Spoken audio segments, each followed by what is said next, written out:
नमस्कार दोस्तों। इस वीडियो में हम बात करेंगे अज़ीम प्रेमजी स्कॉलरशिप के बारे में। इसको शॉर्ट में हम बोलेंगे एपीएस। तो इस वीडियो में हम जानेंगे कि ये योजना क्या है, किन के लिए है और इसकी पूरी क्राइटेरिया हम देखेंगे। तो सबसे पहले मैं ये बता देता हूँ कि इस वीडियो में हम फॉर्म फिल कैसे करेंगे इस बारे में बात नहीं करेंगे। इसकी डिटेल्स के बारे में बात करेंगे और आप फॉर्म कहाँ से फिल कर सकते हो वो मैं इस वीडियो में बताने वाला हूँ। तो सबसे पहले हम देख सकते हैं कि ये स्कॉलरशिप किन के लिए है। तो सिर्फ ये छात्राओं के लिए है, मतलब लड़कियों के लिए है। इसकी शर्तें हम पहले पूरी देखेंगे। मैं सबसे पहले आपको ये बता देता हूँ कि ये स्कॉलरशिप है क्या, एपीएस स्कॉलरशिप है क्या। तो इस स्कॉलरशिप के तहत पात्र छात्राओं को हर साल 30,000 की आर्थिक सहायता मिल सकती है, मतलब 30,000 रुपये हर साल दिया जाएगा। और अगर छात्रा का कोर्स 5 साल का है तो पूरी अवधि में अधिकतम 1.5 लाख रुपये तक की सहायता मिल सकती है, मतलब हर साल 30,000 रुपये मिलने को हैं। इसमें लिखा हुआ है कि यह स्कॉलरशिप हर छात्रा को नहीं मिलेगी। इसके लिए महत्वपूर्ण नियम और पात्रता रखी गई है। तो वो हम अभी देखेंगे। इस वीडियो में हम बिल्कुल आसान भाषा में जानेंगे कि कौन स्कॉलरशिप के लिए आवेदन कर सकता है, छत्तीसगढ़ की छात्राओं के लिए क्या नियम है, कौन पात्र है और डॉक्यूमेंट्स क्या लगेंगे और आवेदन कब तक करना है। तो पहला चरण जो है 31 अगस्त तक चलने वाला है। तो अभी 7-8 दिन है, तो आप इसे फिल कर लेंगे इसकी वेबसाइट में जाके। ये एक अज़ीम प्रेमजी फाउंडेशन है और ये लड़कियों को उनकी पहली अंडर ग्रेजुएट डिग्री जो होती है ना, जस्ट 12वीं के बाद जो करते हैं डिप्लोमा और डिग्री दोनों के लिए है ये। BA, BSc, BCom, BTech, BBA, बाकी ये जो वो हैं अंडर ग्रेजुएट डिग्री ये सभी हैं, और डिप्लोमा भी जो होती हैं उनके में भी ये लागू होता है और इसके लिए फॉर्म फिल कर सकते हैं। तो अगर जैसे कि कोर्स 2 साल का है, डिप्लोमा अगर 2 साल का है तो 60,000 रुपये, और 3 साल का है तो 90,000, और वैसे ही 5 साल का है तो 1.5 लाख तक की सहायता मिल सकती है। और इसकी जो मेन शर्त है वो ये है कि 10वीं और 12वीं दोनों सरकारी स्कूल से आपको पास करना होगा।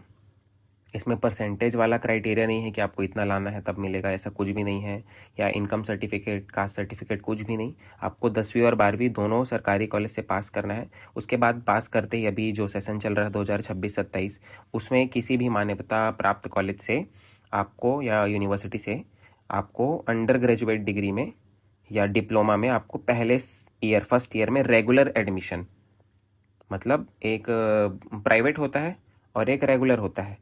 तो आप रेगुलर एडमिशन आपने लिया है और आपकी 10वीं और 12वीं दोनों सरकारी स्कूल से हुई है और आपका ये पहला साल है डिप्लोमा या डिग्री का, तो आप कर सकते हैं। और इसमें ये बात बताई गई है कि जो कॉलेज है वो प्राइवेट या गवर्नमेंट दोनों कॉलेज हो सकता है। मैं इसमें मोड नहीं बोल रहा हूँ ना, मतलब पढ़ने के लिए जो होता है ना कि मैंने प्राइवेट किया है या रेगुलर, तो वो अलग है और गवर्नमेंट और प्राइवेट वो अलग है। तो मैं जहाँ तक समझ पा रहा हूँ कि आप ये समझ पा रहे होंगे। तो अगर कोई भी छात्रा अभी फर्स्ट ईयर में एडमिशन लेकर पढ़ाई कर रही है तो वो इस स्कॉलरशिप के लिए पात्र होगी। क्या कॉलेज का सरकारी होना ज़रूरी है? तो बिल्कुल ज़रूरी नहीं है। कॉलेज कोई भी हो सकता है, लेकिन पढ़ने का मोड जो है वो प्राइवेट नहीं होना चाहिए, वो रेगुलर होना चाहिए। अभी क्लियर हो गई होगी ये बात। और उसके बाद क्या 12वीं में बहुत ज़्यादा नंबर होना ज़रूरी है? तो नहीं, इसके लिए ऐसी कोई क्राइटेरिया नहीं रखी गई है। और मैं इसमें एक और इम्पॉर्टेंट बात मैं बता देता हूँ कि कौन कौन आवेदन नहीं कर सकता, ये भी देख लीजिए कि अगर आप सेकेंड ईयर में हैं तो आप नहीं कर सकते, या आपकी 10वीं अगर गवर्नमेंट स्कूल से या कॉलेज से, गवर्नमेंट स्कूल से नहीं हुई है 10th आपकी, तो भी आप नहीं कर सकते। या एक इनमें से कोई एक भी 10वीं और 12वीं दोनों में से कोई एक अगर प्राइवेट स्कूल से हुई है तो आप नहीं कर सकते, अगर दोनों गवर्नमेंट से होनी चाहिए। और उसके बाद अगर आप डिस्टेंस लर्निंग प्रोग्राम से पढ़ रहे हैं, जो वही प्राइवेट वाला या दूर वाला, तो उससे भी आप नहीं कर सकते। आपकी ये पहली अंडर ग्रेजुएट डिग्री या डिप्लोमा होनी चाहिए। और इसके बाद डॉक्यूमेंट्स, आप इसकी वेबसाइट है और इसमें कोई चार्ज नहीं लगेगा आपको भरने के लिए। और आप नहीं भर पा रहे हैं तो कंप्यूटर सेंटर जाके फिल करवा लीजिए फॉर्म को, क्योंकि आपको भरने में दिक्कत होगी, या यूट्यूब वीडियो आप देख के भर पाएंगे तो उसकी मेरे ख्याल से आपको अगर एक्सपीरियंस नहीं है भरने का तो आप मत भरिए, क्योंकि उसमें बहुत समय लगता है। और क्या पता आप सही भर पा रहे हैं कि नहीं, तो आप देख लीजिएगा, यूट्यूब में वीडियोज़ अपलोडेड होंगे, मेरे ख्याल से मैं चेक नहीं कर पाया हूँ। डॉक्यूमेंट्स आपको आधार कार्ड आप रख ही लेंगे, बैंक पासबुक रख लेंगे जिसमें फर्स्ट पेज की साफ़ कॉपी करवा लेंगे, अकाउंट नंबर दिखना चाहिए, अकाउंट होल्डर का नाम दिखना चाहिए, IFSC कोड अच्छे से सही से दिखे, ब्रांच सही से दिखना चाहिए, पासपोर्ट साइज़ आप फ़ोटो रख लेंगे। सभी जो डॉक्यूमेंट है वो अच्छे से स्कैन होने चाहिए, रीडेबल होने चाहिए, पढ़ने लायक होने चाहिए, क्योंकि गलत हुआ तो फिर दिक्कत हो जाएगी। सबसे इम्पॉर्टेंट और बता देता हूँ कि ये पहला राउंड चल रहा है 2026-27 का, जो 10 अगस्त से चालू होकर 31 अगस्त तक किया जाएगा। उसके बाद सेकंड राउंड कब आ रहा है वो देखते हैं। सबसे बढ़िया बात यह है कि इसकी कोई फ़ीस नहीं है, आप ऑनलाइन आवेदन कर सकते हैं।